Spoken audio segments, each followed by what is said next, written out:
Hello friends, this is Vikas. Welcome to Lakshya Pravritti academy.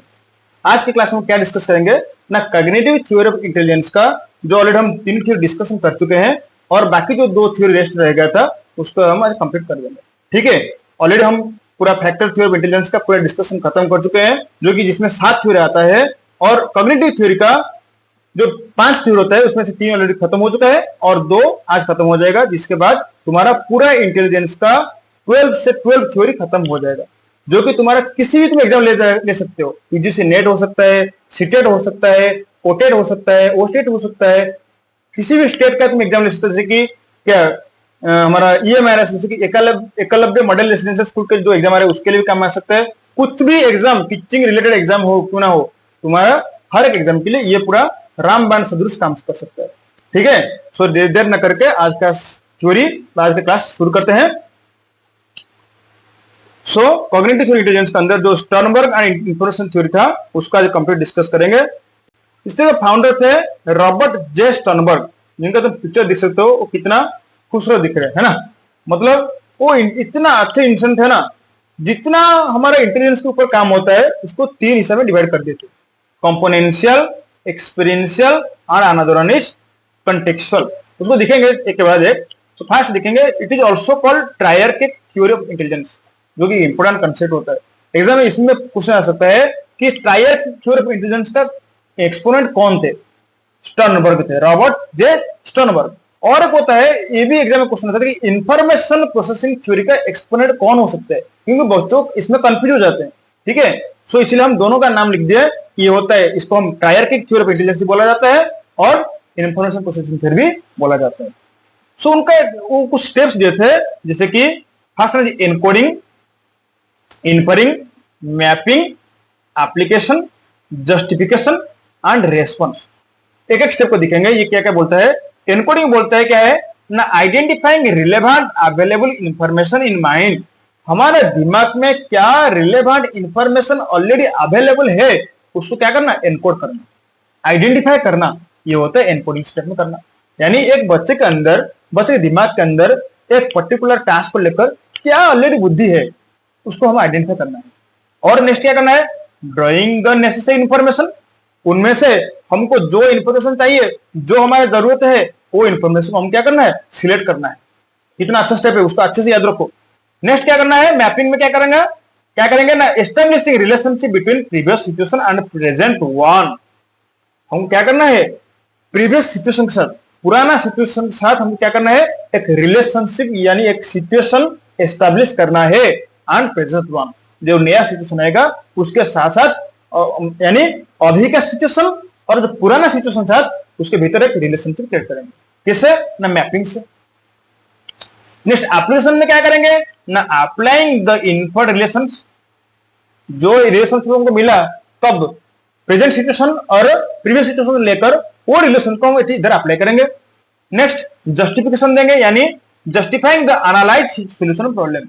जो problem को solution निकालने के लिए जो हम सिलेक्ट किए हैं, जो अप्लाई करने के लिए अभी रेडी हो चुका है, उसका जस्टिफिकेशन क्या है, क्यों हम ये प्रॉब्लम का सॉल्यूशन इसको सिलेक्ट किए हैं, उसको जस्टिफिकेशन देना है। और रेस्पॉन्स यानी लास्ट में क्या करेंगे, providing the best possible solution. इस प्रॉब्लम का बेस्ट पॉसिबल सॉल्यूशन क्या है, उसका सॉल्यूशन यानी उसका समाधान प्रोवाइड करना है इस थ्योरी के हिसाब से। ठीक है, ये होता है 2, 4, 6 पूरा स्टेप है जो कि उन्होंने एक्सपोनेंट किए थे और उसको एस्टैब्लिश किए थे। ठीक है, उसके बाद उनका थ्योरी देखेंगे। उनका थ्योरी 3 प्रकार के होते हैं। ओके, एक होता है कंपोनेंशियल, एक्सपेरिमेंटल, इधर गलती से लिखा गया, ये होता है एक्सपीरियंशियल। ठीक है, तुम उसको करेक्शन कर सकते हो। एक्सपीरियंशियल यानी अनुभवात्मक, एंड कंटेक्चुअल यानी प्रैक्टिकल व्यवहारात्मक, एनालिटिकल यानी विश्लेषणात्मक। ओके, तो ये होता है उनका 3 थ्योरी। एक एक करके दिखेंगे। कंपोनेंशियल यानी एनालिटिकल थ्योरी यानी विश्लेषणात्मक थ्योरी, इसको क्या बोलते हैं, यानी मेटा कंपोनेंट्स, यानी ये होता है हायर ऑर्डर थिंकिंग। कौन होता है, कंपोनेंशियल यानी एनालिटिकल। इधर क्या होता है ना, we analysis of problem, we can analyse a problem. समस्या क्या है, वो किस प्रकार की समस्या है, छोटा बड़ा समस्या है यानी बहुत बड़ा समस्या है, उसको एनालिसिस करना है। और नेक्स्ट क्या करेंगे, सिलेक्शन ऑफ स्ट्रैटेजी। कितना अच्छा स्टेप दिए है ना। उसके बाद क्या करेंगे, एक प्रॉब्लम को एनालिसिस करने के बाद हम क्या करेंगे ना, उसका स्ट्रैटेजी निकालेंगे, कैसा स्ट्रैटेजी होना चाहिए एक प्रॉब्लम को सॉल्व करने के लिए। सपोज एक बच्चा ने एक एग्जाम में पुअर परफॉर्मेंस किया है, ये होता है उसका सॉल्व प्रॉब्लम, है ना। सो ये प्रॉब्लम के लिए क्या क्या फैक्टर्स रेस्पॉन्सिबल है, क्या उसका सोशियो इकोनॉमिक फैक्टर रेस्पॉन्सिबल है, क्या उसका फैमिली फैक्टर रेस्पॉन्सिबल है, या कुछ एजुकेशनल फैक्टर रेस्पॉन्सिबल है, या उसका एज फैक्टर एक रेस्पॉन्सिबल है, या उसका फिजिकल फैक्टर रेस्पॉन्सिबल है। यानी एक प्रॉब्लम क्या है, बच्चों का एग्जाम में खराब परफॉर्मेंस करना, कितना पॉसिबल कॉज आ गया, कितना फैक्टर आ गया, 4 से 5। तो इसको बोलते हैं एनालिसिस करना। एनालिसिस कर दिए, उसके बाद क्या करेंगे, हर एक प्रॉब्लम के हिसाब से हमको स्ट्रैटेजी अपनाना है, कैसा स्ट्रैटेजी हम लेंगे जिससे कि उसका प्रॉब्लम का अप्रोप्रिएट सॉल्यूशन मिल सकता है। ये होता है मेटा कंपोनेंट का अंदर आता है। सो ये होता है हायर ऑर्डर थिंकिंग, ठीक है। And next, monitoring of possible solution. जो हम पॉसिबल सॉल्यूशन निकाले हैं उसको मॉनिटर करेंगे। यानी सपोज हम लेंगे कि ये प्रॉब्लम यानी सोशियो इकोनॉमिक फैक्टर एक बैरियर है, यानी उसका प्रतिबंधक है उसका अच्छा परफॉर्मेंस लाने में एग्जाम में। ये प्रॉब्लम हुआ, उसका सोल्यूशन क्या निकले कि उसको हम थोड़ा फाइनेंशियल सपोर्ट दे रहे हैं, यानी उसका कुछ आर्थिक समस्या था, फाइनेंशियल प्रॉब्लम था, तो हम क्या कर रहे हैं, उसको थोड़ा फाइनेंशियल सपोर्ट दे रहे हैं। एक बार दे दिए तो हो गया, ऐसे नहीं, हम उसको मॉनिटर करेंगे। यानी वो जो सोल्यूशन हम तो उसको दिए हैं उसको रेगुलर बेसिस में हम उसको क्या करेंगे, तैयार करेंगे, उसका मॉनिटर करेंगे कैसे चल रहा है, और भी कुछ प्रॉब्लम है क्या, तो ये होता है regular possible monitoring of the solution. And next, interpretation of feedback about the performance. और एक उसका परफॉर्मेंस को लेकर कैसा परफॉर्मेंस हुआ है, यानी उसका प्रॉब्लम था, हम उसको एनालिसिस किए, उसको कुछ सोल्यूशन प्रोवाइड किए, और सोल्यूशन देने के बाद हम भी उसको मॉनिटर कर रहे हैं। मॉनिटर करने के बाद उसका परफॉर्मेंस कैसे आ रहा है उसको लेकर उसको फीडबैक देंगे। ये होता है मेटा कंपोनेंशियल यानी हायर ऑर्डर थिंकिंग के अंडर ये आता है। अगर हम अच्छे से एनालिसिस हो गया, नेक्स्ट परफॉर्मेंस कंपोनेंट्स, यानी परफॉर्मेंस को लेकर कैसे कंपोनेंट्स होते हैं उसको देखेंगे। यानी ये होता है एक्चुअल मेंटल प्रोसेस, सही मायने में ये होता है वास्तविक कार्यकलाप होता है मानसिक स्तर का, यानी एग्जीक्यूशन ऑफ टास्क। जो प्रॉब्लम हम एनालिसिस किए हैं, जो टास्क हम लिए हैं उसको एग्जीक्यूट करना, and it includes perception, concept, identification and creation of response. Perception create करना, आइडेंटिफिकेशन क्रिएट करना और सही रेस्पॉन्स को क्रिएट करना होता है एग्जीक्यूशन स्टेप में। And last one is knowledge acquisition components, यानी जो कंपोनेंशियल स्टेप रहा, एनालिटिकल स्टेप रहा, उसको हम तीन हिस्से में डिवाइड कर दिए। एक होता है मेटा कंपोनेंट्स यानी higher order thinking, another is performance components which is actual mental process, and another is knowledge acquisition components यानी ज्ञान, संज्ञान और उसको जो क्या होता है बोध स्तर का एक्विजिशन करना, आरोहण करना, संरक्षण करना, इसको स्टेप में आता है। यानी synthesising old ideas in some original and creative ways to get new information. अगर हमको न्यू इंफॉर्मेशन पाना है तो हम क्या करना पड़ेगा, सिंथेसाइज करना पड़ेगा पुराना इंफॉर्मेशन को, मिलाना पड़ेगा। लास्ट में क्या करेंगे, हमको एक अच्छा आइडिया मिल सकता है। And compare, evaluate and analyse, फिर क्या करेंगे, उसको कंपेयर करेंगे, पुराना जो इंस्टेंस था नया इंस्टेंस था कितना अच्छा इफेक्ट आया उसको कंपेयर करेंगे, उसको इवैल्यूएट करेंगे और एनालाइज करेंगे।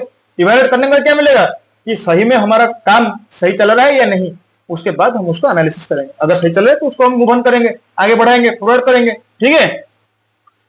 सो ये रहा कंपोनेंशियल फॉर्म। नेक्स्ट देखेंगे एक्सपीरियंशियल फॉर्म क्या होता है एंड कॉन्टेक्सचुअल व प्रैक्टिकल फॉर्म क्या होता है। एक्सपीरियंशियल यानी क्रिएटिविटी यानी सृजनात्मक, पूरा नया, ये क्या होता है नोवेलिटी इन प्रॉब्लम्स, समस्या क्या होगा, नया समस्या आ सकता है, and generate new ideas, innovative and approach problems in novel ways. हम ऐसे प्रॉब्लम देंगे बच्चों को जो कि पूरा नया उसको हो सकता है। अगर रिपीट होगा तो वो मान जाएगा अरे यही तो क्वेश्चन था, हम पुराने एग्जाम में यही क्वेश्चन दिए थे, वो तो रिपीट हो रहा है, तो हम उसको अच्छे से आंसर कर देंगे। प्रॉब्लम्स यानी क्वेश्चंस नया नया आएगा, जिससे कि ताकि क्या होगा उसको नया नया इंफॉर्मेशन मिलेगा, क्रिएटिविटी का उसको यूज करना पड़ेगा, है ना। तो ये होता है experiential. And monitoring of the possible solution, जितना उसका सोल्यूशन है उसको मॉनिटरिंग करेंगे। नेक्स्ट कॉन्टेक्सचुअल एंड प्रैक्टिकल जो होता है व्यवहारिक, जो होता है अडॉप्शन यानी अनुकूलन, अडॉप्ट टू एनवायरमेंट यानी एनवायरमेंट के हिसाब से हम क्या करना पड़ेगा, अडॉप्ट करना पड़ेगा। एक बच्चों को क्या करना पड़ेगा ना, उसका पर्यावरण के हिसाब से उसको कैसे एडजस्ट कर रहे हैं, उसको बोलते हैं contextual and practical. And selection of new problems according to the situation, problem के हिसाब से हम कैसे सिचुएशन या कैसे प्रॉब्लम्स को सॉल्व कर रहे हैं उसको बोलते हैं प्रैक्टिकल।